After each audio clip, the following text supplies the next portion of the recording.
विद्यार्थी मित्रो, आज आपण पाहतोय मार्जिनल कॉस्टिंगमधला प्रॅक्टिकल क्रमांक 3. मार्जिनल कॉस्टिंगमधला प्रॅक्टिकल क्रमांक 3. या मार्जिनल कॉस्टिंगमधला चॅप्टर 4 मार्जिनल कॉस्टिंग, त्याच्यामधला पहिला दुसरा एक्झाम्पल आपण सोडून बघितला आहे. आता पाहतोय आपण प्रॅक्टिकल नंबर 3. थोड्या वेगळ्या पद्धतीचा आता प्रॉब्लेम आहे. The sales and profit during 2 years were. 2 वर्षामधला सेल्स आणि प्रॉफिट दिलेला या ठिकाणी. इयर दिला आहे बघा. इयर सेल्स रुपीजमध्ये, प्रॉफिट रुपीजमध्ये. 2005ला सेल्स होता 1,50,000, 1,50,000, profit 30,000. 2006 sales 2 lakh and profit 50,000. म्हणजे अशा पद्धतीने माहिती दिलेली आहे. त्याच्यावर आपल्याला कॅल्क्युलेट करायला सांगितलं आहे. P V ratio, A P V ratio, B BEP break even point and C fix cost. अशा पद्धतीने आपल्याला कॅल्क्युलेशन करायला सांगितलेलं आहे. तर आपल्याला आता या ठिकाणी सुरुवातीला पी व्ही रेशो कॅल्क्युलेट करायचा आहे. आत्तापर्यंत आपण पाहिला पी व्ही रेशोचं सूत्र. त्याच्यामध्ये बघितलं सेल्स मायनस व्हरायबल कॉस्ट भागिले सेल्स गुणिले 100.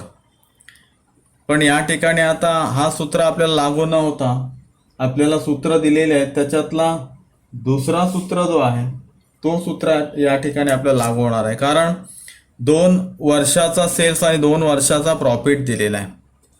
सेल्स 2 वर्षाचा दिलेला आहे आणि 2 वर्षाचा प्रॉफिट. 2005चा सेल्स आणि 6चा सेल्स, 2005चा प्रॉफिट आणि 2006चा प्रॉफिट या ठिकाणी दिलेला आहे. म्हणून या ठिकाणी जो सूत्र मी तुम्हाला दिलेला आहे याच्या आधी तो सूत्र जो आहे हा सूत्र आहे पी व्ही रेशोचा. आता हा आपण वापरलेला आत्ता 2 प्रॉब्लेम सोडवताना हे सूत्र वापरले. आता हा सूत्र न वापरता आपल्याला सूत्र वापरायचं आहे. Profit ratio is equal to P V ratio is equal to change in profit divide by change in sales into 100. Change in profit, प्रॉफिटमध्ये झालेला बदल, आणि चेंज इन सेल्स, सेल्समध्ये झालेला बदल गुणिले 100. हा सूत्र आपल्याला या ठिकाणी घ्यायचा आहे. तर घेऊया. A profit volume ratio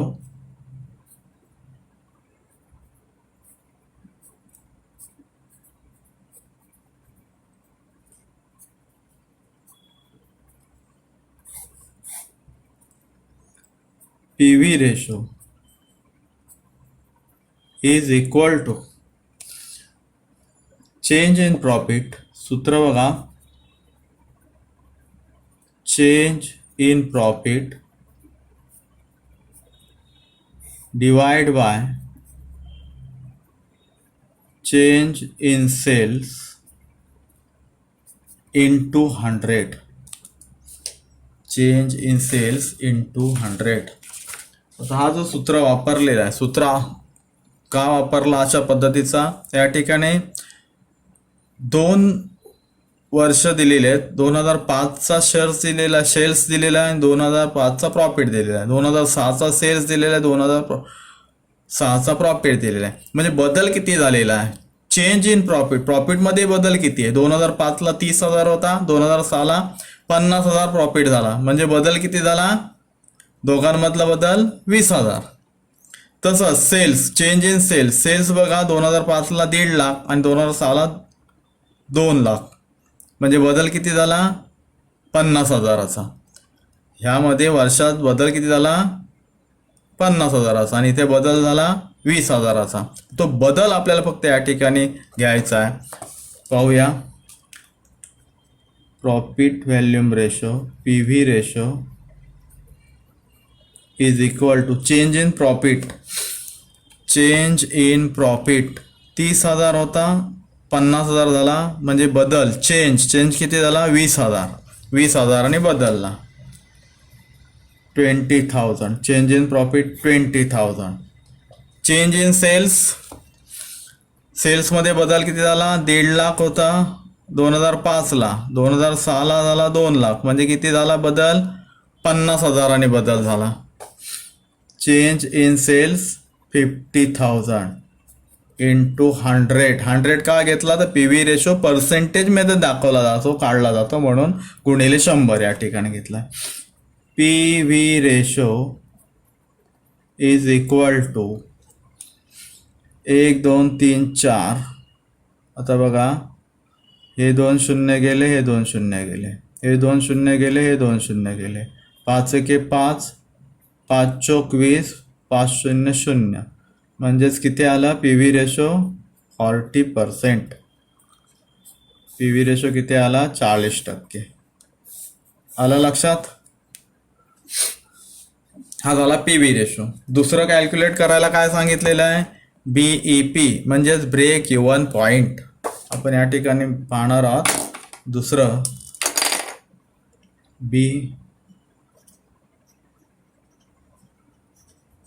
break even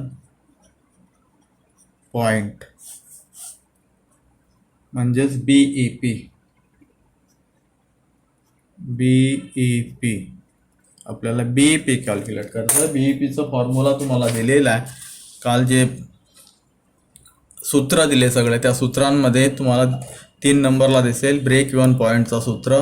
in terms of output, उत्पादनाच्या बाबतीत हा सूत्र वापरायचा आहे, फिक्स कॉस्ट भागिले कॉन्ट्रीब्युशन पर युनिट. अँड दुसरं आहे in term of sales value. Sales जर रुपीजमध्ये असेल तर फिक्स कॉस्ट भागिले पी व्ही रेशो या ठिकाणी आपल्याला वापरायचा आहे. मग आता याच्यातला कुठला आपण वापरणार आहोत? तर सेल्स रुपीजमध्ये दिलेला आहे, बरोबर आहे. उत्पादनाच्या बाबतीत जर इन टर्म्स ऑफ आउटपुट उत्पादनाचा दिला असता तर आपण सूत्र हा वापरला असता, पण या ठिकाणी आपल्याला in terms of sales value, आता सेल्स व्हॅल्यू दिलेली आहे, सेल्सची रक्कम दिली आहे, अमाऊंट दिलेली आहे, म्हणून आपल्याला सूत्र जो वापरायचा आहे तो आपण दुसरा सूत्र वापरायचा आहे. इथं in terms of sales value fix cost भागिले पी व्ही रेशो हा सूत्र आपल्याला या ठिकाणी वापरायचा आहे. Fix cost BEP is equal to fix cost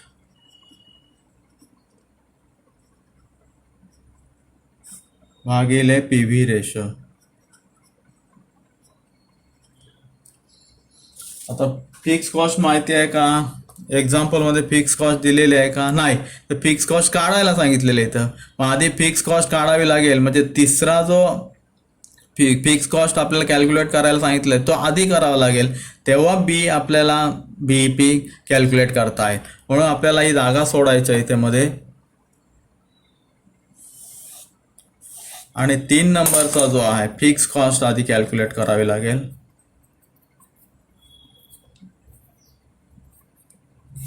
fix कॉस्टचं सूत्र दिलेलं आहे. फिक्स कॉस्टचा 4थ्या नंबरला सूत्र दिलेलं आहे. Fix cost is equal to contribution minus profit. Contribution minus profit. मग कॉन्ट्रीब्युशन म्हणजे काय? कॉन्ट्रीब्युशन म्हणजे काय तर सेल्स गुणिले पी व्ही रेशो. आता हा सूत्र घ्यायचा आधी. फिक्स कॉस्टचा सूत्र घ्यायचा इथे. Fix cost is equal to contribution minus profit. हा सूत्र घेतला. फिक्स कॉस्ट बरोबर कॉन्ट्रीब्युशन मायनस प्रॉफिट. मग आता कॉन्ट्रीब्युशन म्हणजे काय? ते इथं कॉन्ट्रीब्युशन आपल्याला एक्झाम्पलमध्ये दिलेलं नाही, तर कॉन्ट्रीब्युशन काढावं लागणार. कॉन्ट्रीब्युशन म्हणजे काय? तर contribution is equal to sales into P V ratio. हा खाली घ्यायचा आहे. फिक्स कॉस्ट इज इक्वल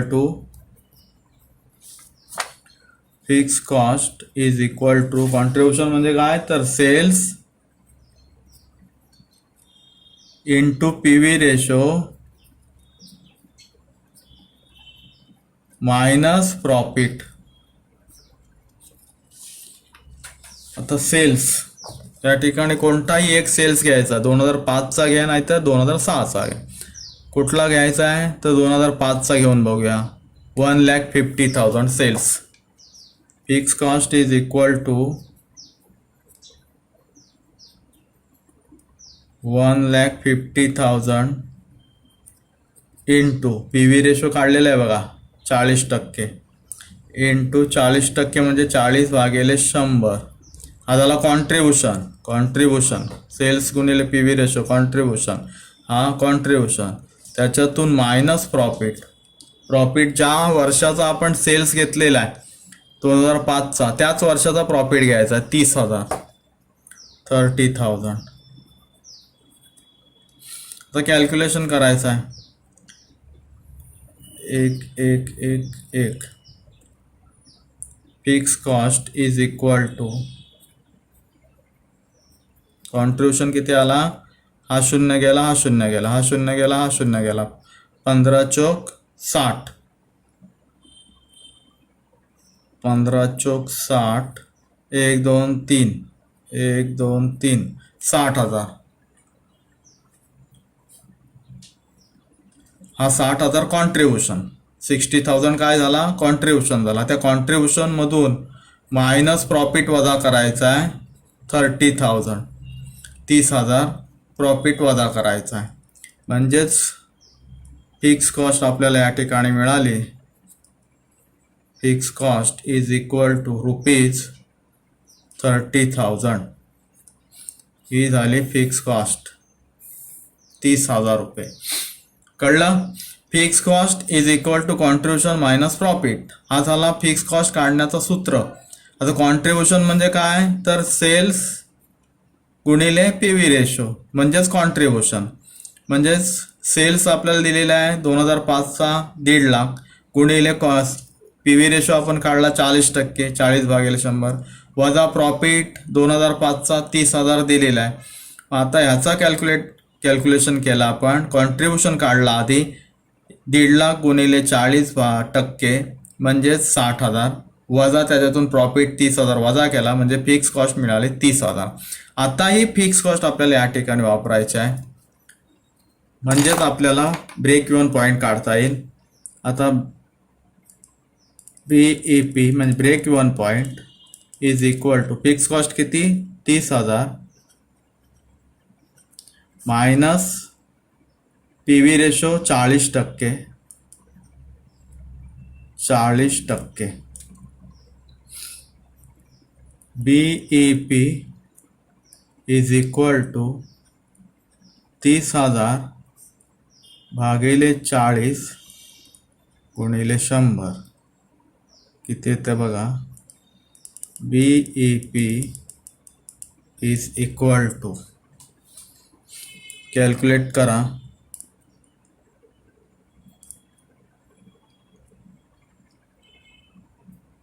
4 7 28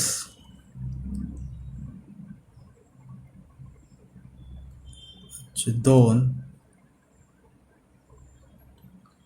4 5 20 1 2 1 म्हणजे 75,000 रुपीज 75,000. हा झाला ब्रेक इव्हन पॉईंट. करून बघा. हे शून्य गेला, हा शून्य गेला, 4 7 28 या 30 मधून 28 गेले म्हणजे राहिले 2, 4 25 1 2 1 2 आणि हा एक शून्य म्हणजेच 75,000 रुपये. हा झाला ब्रेक इव्हन पॉईंट. म्हणजे अशा पद्धतीने हा तिसरा एक्झाम्पल आपण सोडून पाहिला. काय केला इथं सेल्स अँड प्रॉफिट दिलेला आहे 2 वर्षाचा. 2005-2006चा सेल्स किती आहे, 2005-2006चा प्रॉफिट किती आहे. म्हणून पी व्ही रेशो या ठिकाणी सूत्र आपण घेतला चेंज इन प्रॉफिट भागिले चेंज इन सेल्स गुणिले 100. चेंज इन प्रॉफिट म्हणजे प्रॉफिटमध्ये झालेला बदल 30,000 होता 50,000 झाला म्हणजे बदल किती झाला 20,000चा, तो 20,000 घेतला. चेंज इन सेल्स म्हणजे विक्रीमध्ये बदल किती झाला 2005ला 1.5 लाख होता 2006ला 2 लाख झाला म्हणजे बदल किती झाला याच्यामध्ये 50,000चा, तो चेंज इन सेल्स घेतला 50,000 गुणिले 100 का तर पी व्ही रेशो पर्सेंटेजमध्ये इंडिकेट केला जातो म्हणून 100. मग ह्याचा कॅल्क्युलेशन केला पी व्ही रेशो आपल्याला मिळाला 40%. पुढे break even point BEP is equal to सूत्र लिहिला फिक्स कॉस्ट भागिले P V ratio. Fix cost आपल्याला माहिती नव्हती म्हणून फिक्स कॉस्ट नंतर आपण सुरुवातीला फिक्स कॉस्ट काढली. फिक्स कॉस्टचं सूत्र लिहिला fix cost is equal to contribution minus profit किंवा डायरेक्ट हा सूत्र लिहिला असं जर चालला असा फिक्स कॉस्ट बरोबर sales into P V ratio वजा प्रॉफिट. मग सेल्स किती आहे 1.5 लाख, एका वर्षाचा घेतला 2005चा, गुणिले 40% वजा 2005चा प्रॉफिट 30,000, म्हणजे 1.5 लाख गुणिले 40% बरोबर 40 भागिले 100 बरोबर 60,000, वजा प्रॉफिट 30,000 बरोबर फिक्स कॉस्ट आले 30,000. आणि मग आता ही फिक्स कॉस्ट मिळाल्यानंतर आपल्याला ब्रेक इव्हन पॉईंट काढता येईल. BEP is equal to fix cost 30,000, P V ratio 40%, मग BEP इज इक्वल टू 30,000 भागिले 40 गुणिले 100 बरोबर BEP आले 75,000. अशा पद्धतीने हा तिसरा एक्झाम्पल आपण या ठिकाणी कंप्लीट केलेला आहे. धन्यवाद.